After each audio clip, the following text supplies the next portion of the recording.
Hey, I've been asked to share a bit about homeschooling, and so I'm going to start with a video that kind of gives the philosophy that we kind of developed over the years, just how we lived our life with homeschooling. I'm so grateful. It was just the best choice ever to homeschool our 6 children. Got to homeschool for 28 years because our kids are 16 years apart. So it was a long, long journey, but such a blessing. And thankfully, our adult children are doing so well now. But what I'll do is, in this first video, I just wanted to share some of the thoughts about homeschooling and how we chose to have homeschooling as a way of life in our family. And then I'll do a separate video for each of the curriculum areas and what the classic, best, foundational things that I feel that helped us and have helped so many are. But homeschooling, it's a way of life. One thing that I really learned, my grandma was a public school teacher. My mom was a public school teacher. Alyssa, our oldest, started in public school. I was a mortgage account executive financing homes, and never imagined we would live a life of homeschooling or have 6 children. But I'm so grateful that we did. In school, that first year of kindergarten, we saw Alyssa start to change. And I volunteered in the school, and, I was helping kids with major reading issues in the hall. Well, it's kindergarten, but, who are struggling. When I was never trained to do that, the teacher was in with the class, and I was so shocked, even back in like 1996, of the disrespect in the classroom with the kids. And it was a good country school, but they had a system of flipping cards, and I remember walking down the hall hearing it echo, "If you keep doing that, I'm going to flip your card." So anyway, it just wound up that the next year some things changed and we were able to homeschool. And I originally visited some different homeschool groups. There wasn't hardly anything back then in the mid-90s. It's not like it is now. There's so much opportunity with so many people homeschooling now. But back then there really wasn't, and you couldn't see curriculum firsthand. But I started homeschooling with Abeka, the Christian school curriculum, and that's what we started her with first grade in, and actually that's what we did for our first grade year. And very quickly we were just struggling. I was a perfectionist in a lot of ways and wanted to make sure I was using all the curriculum right. When people first start to homeschool, it's such an inclination to bring a classroom home because that's what we know. And I set my classroom downstairs and got the curriculum. And, by I don't know, January of that year, we were just crying, and it was very hard because I felt like I wasn't doing a good enough job. And anyway, I knew there had to be a better way. And so then I started to really research all of the eclectic different things that were out there, which there wasn't that many then, but there was some. And that's really what inspired us to open the stores, where then I was blessed to teach people for 14 years how to homeschool. And I learned about all these options and, about making homeschooling a lifestyle, really a way of life, instead of bringing a classroom home. And our goal in homeschooling really is just to inspire a love for learning, and also we firmly believe that a work ethic is equal to or greater than education, actually. Thankfully, we had our stores, and I've always had businesses while I homeschooled, which I always said that helped me as a person have some adult interactions in life, in addition to being able to homeschool my children. So for us, I did have either a homeschool teenager or a homeschool mom usually come and help just make sure my kids were doing their homeschool work like 2 days a week. And then I would always plan out their work and correct their work and things on the days that I was focused at home. So, but I believe that work ethic and seeing business, my dog, seeing business hugely blessed my kids' lives. It really helped them see and work hard as adults and see the value of work, and effort. So that's a huge part of our philosophy. Another thing that I think that was unique about our experience is we really tried to get the kids out to see different things. So like If we were going to go up, my brother lived in Rhode Island and we were going to go up to Plymouth. And so we stopped what we were doing with anything history-wise, and then we really learned about the colonists and Plymouth and things like that. So taking the time to seize the moments to learn about different things, like if we went to Outer Banks, and there Wilbur and Orville Wright, the museum and everything is there. So, we took the time to go there and really learn. So all those opportunities, really seized them. And there is more learning in on that travel than reading books and answering questions, in my belief. And it really, really did expose my kids to a lot and give them a bigness in looking at the world. So those are some things that we really learned over time. But, also in the younger years, helping them through science and history, giving them a firm foundation in, my dog's wanting outside, let me take her out, in language arts and math, making sure that always has a foundational, moving them forward. What they're looking for when you're homeschooling is seeing that your children are advancing and that they're progressing. That's the most important thing. So when I taught people how to homeschool, even if they're coming out in 5th grade, there was kids coming out from 5th grade that didn't have 2nd grade skills. And it's like, it is okay. You've got to assess where they're at and then move them forward from there, right? All they can do when you're being accountable to the government with homeschooling is see that you're progressing them forward. So from wherever they're at to wherever they're going. And a blessing of homeschooling is being able to choose what you're aiming for them in life. And for us, giving them time to explore and create and do. One of my sons wound up becoming a computer programmer at 17. They had to develop a whole nother way to pay him because they couldn't pay him salary at 17. But he had been programming since he was like 12, and he had time. He developed his own website and kept progressing. And so giving them that time is huge. Guiding their time. So I always tried to have them in educational things where I knew they were learning, but he was programming his own website and, of course had foundational English and math. And at that point, science and history, but moving forward from there. So those are some little tidbits that have been huge in my family's life and really helped them move forward strong. So with that, especially in the younger years, like elementary up to like starting in middle school, is when I really focused on getting them deeper in science and history. In the elementary years, I allowed things like Mythbusters and How It's Made and Magic School Bus and just things to help them see and learn about science and math. But that also eases you up as a mom, where you aren't having to facilitate the deep teaching of those things. And then a lot of history through reading. So there's a wonderful series called The Childhood of Famous Americans that my kids read the whole series. Or, even reading the Little House on the Prairie books. You're really learning historical, it's historical fiction, based in truth, like for the Little House on the Prairie series. But they learn so much through that reading, and I think that's really important. There are some great programs to learn through literature, learn history through literature.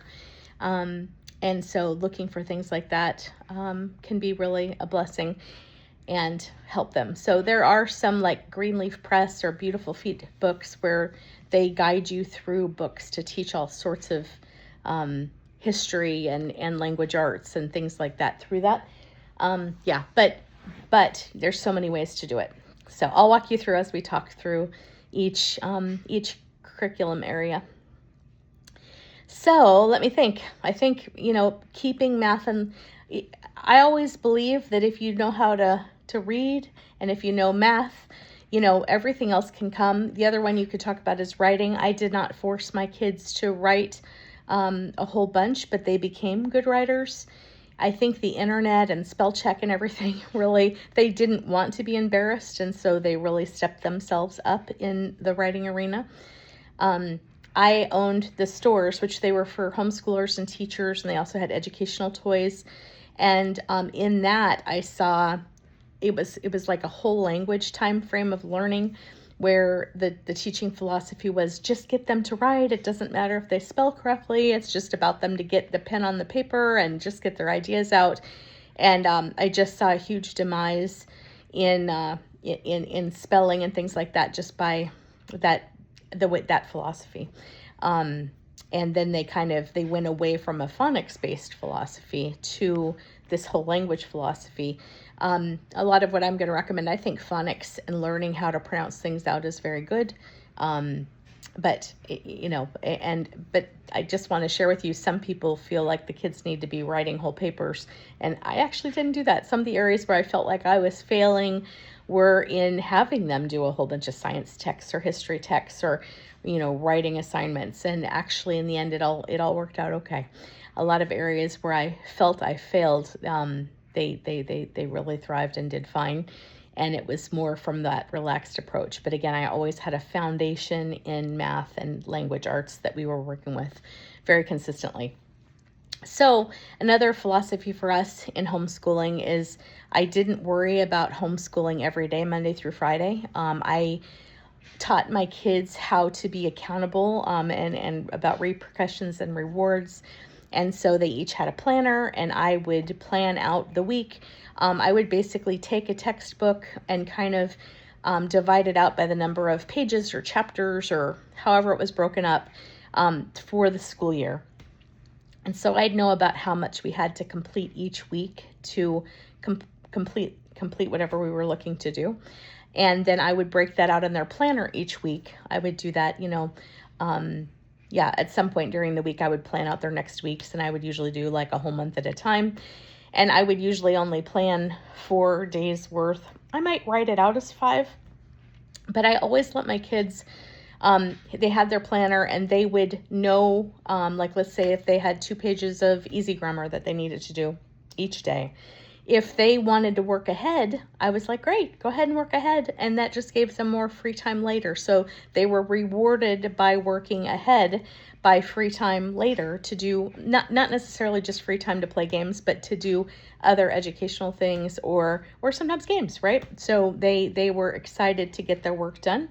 And if they didn't get it done, if they weren't done with what was on that planner for the day, then they weren't able to do that fun thing for that day, right? So it gave them incentive actually to work ahead, which also taught the work ethic. And usually, if I had 5 days on the paper, they got it done in 3 or 4. And it's kind of amazing because another thing that just hit me. I honestly didn't give them grades. I believe that when I teach, I want to teach them to an A, to where they understand something, and they know how to do it well. And then there's some things that just might not be their gifting, right? So in school, you have a whole classroom of kids, and at some point you need to stop what you're focusing on and you need to move on. So then they give a test, and kids land where they land, and then they move on. But in homeschooling, that was never my philosophy. In homeschooling, I want to teach until they understand it. And sometimes if I'm in a math book and the math book's moving too fast, and they're not getting it, then I need to stop and I need to focus on, say, fractions for a period of time. So in like the math area, I'll give you some resources to be able to stop and focus on some other concepts. And so anything that's like that, if they aren't understanding it, either they're not ready to understand it, or you just need to help them be able to have more resources to get them to understanding. So when you're their mom and you're correcting their work all the time, you're seeing what they're not understanding, right? And you have the correction manual, right? You have the answers. And so it's not like you have to learn everything. So I want to encourage you do not have to learn it all over again. But when you're homeschooling your kids, you're going to constantly be learning. All the time you'll be learning. So it's really kind of a fun thing. I learned so many phonics concepts and math concepts and things that I never caught in school while I was homeschooling my children. So that's a huge blessing. Yeah, but those are some foundational things that I think are just have been important in our lives and really been a blessing to help move forward strong. So Good, good. Well, let's see, I'm trying to think if there's anything that I'm forgetting because there's so much there. Yep. Okay, I think that's it for now. So I'll go ahead and start going through each curriculum area and give you some good ideas. And I'll also cover reading separately. So I'm not going to put that in the language arts area because it's kind of its own thing. And that is one other thing I wanted to say, though, for anybody who's got young kids, that honestly, reading comes when a child is ready, and that's one thing that was really hard for me to learn. My second child struggled to read early more, as much as I tried to help him. And once he turned 8, well, I felt like I was failing. I used every reading program on the planet, and this can happen in other subject areas too, but I used every resource I could, and it just wasn't clicking. And I really felt like a failure as a parent teacher, right? And it got to be even third grade, and he was still struggling to read. We were part of an Awana program, and even it was mentioned that he wasn't reading yet. And you know what was so amazing? I'd read different philosophies about, there's a book called Better Late Than Early, where when kids are allowed to wait to read when they're actually ready, that they will actually blossom even more. And you think about it, back in farming times, just 100 plus years ago, kids were really outdoors and doing stuff and helping with things, and only went to school even when it was past the harvest, through when you actually, would actually plant the crops in the spring. So it was really like late fall to early spring. And a lot of kids didn't even start to school till they were about third grade. They didn't start till they were 8 in a lot of instances. So, but then once my son turned 8, and then it just clicked. It just clicked. And then he was reading chapter books in no time. So I just want to encourage you, every child has different learning styles and different learning time frames. But I didn't stop trying to teach him. I kept exposing him to things and reading out loud, and he really excelled in math and other things, and physical things that he worked with. So I focused on things like that to help him move forward until he caught on to reading. So wonderful. Well, great. Well, we'll start in the curriculum areas now, and I just pray you immense success and just a wonderful blessing in the homeschooling journey. So thanks.